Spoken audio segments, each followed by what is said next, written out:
கன்னி ராசிக்காரர்களே, உங்களுக்கு எந்த விதமான ராசிக்கள் அணியலாம் என்பதை பார்ப்போம். பொதுவாக உங்கள் உன்னத குணம் என்னவென்றால், நீங்கள் கர்மமே கண்ணாயிருப்பவர்கள். இருப்பினும் சின்ன விவகாரங்களை கூட பெரிதாக்க முயல்வீர்கள். அது ஒரு பின்னடைவு இருந்தால் கூட நீங்கள் சமூக சேவை செய்யலாம். நல்ல பிறரை வழிநடத்துவதற்கு நல்ல மாணவர்கள். ஆனால் குரு, சனி, ராகு, கேதி இவர்களுக்கு உங்களுக்கு நட்பாட்டு வேலை செய்வார்கள். பொதுவில் தொண்டு நட்பும் ஒத்து வரும். தனுசு ராசியை நெருக்கமாக பழக வேண்டாம். தனுசு ராசியில் பிறந்தவரோடு அதிகமாக நெருக்கம் மகாலிங்கேஸ்வரர் அல்லது தன்வந்திரி பகவானை கும்பிடலாம்.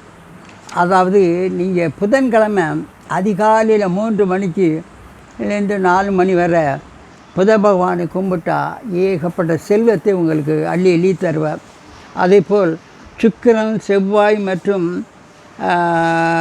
ராகு மூவரும் உங்கள் ஜாதகத்தில் ஒன்று இருந்தால் உங்களுக்கு 3க்கு மேற்பட்ட மனைவி தாரம் அமைவான்.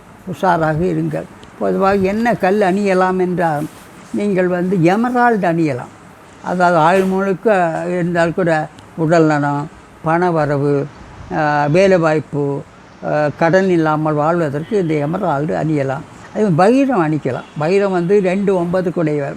ஆனால் வைரம் யோகசாலி, அதனால் அமெரிக்கன் டைமண்ட் கூட அணிக்கலாம். வைரம் அணிய முடியுமே. அது ப்ளூ சபையர் அடையலாம். ப்ளூ சபையர் 5 6 கொள்ளையவர், நல்ல வசதிச்சுவார். சனியின் மகாதசையில் நீங்கள் அணிந்தால் மால்பொழுதுக்கு நல்ல நடக்கும். அதே மாதிரி நீங்கள் அணியக்கூடாதது ரூபி அணியக்கூடாது. இருந்தால் வேலை வாய்ப்பு, பொருளாதார சீரழ், பல கஷ்டங்கள் உங்களை பாடாய்ப்படுத்தும். ரூபிங்கிறத மாணிக்கம் அணிப்பது கூடாது. அதே மாதிரி முத்து எப்போது அணியலாம்? சந்திர மகாதசையில் நீங்கள் முத்து அணியலாம். அதே மாதிரி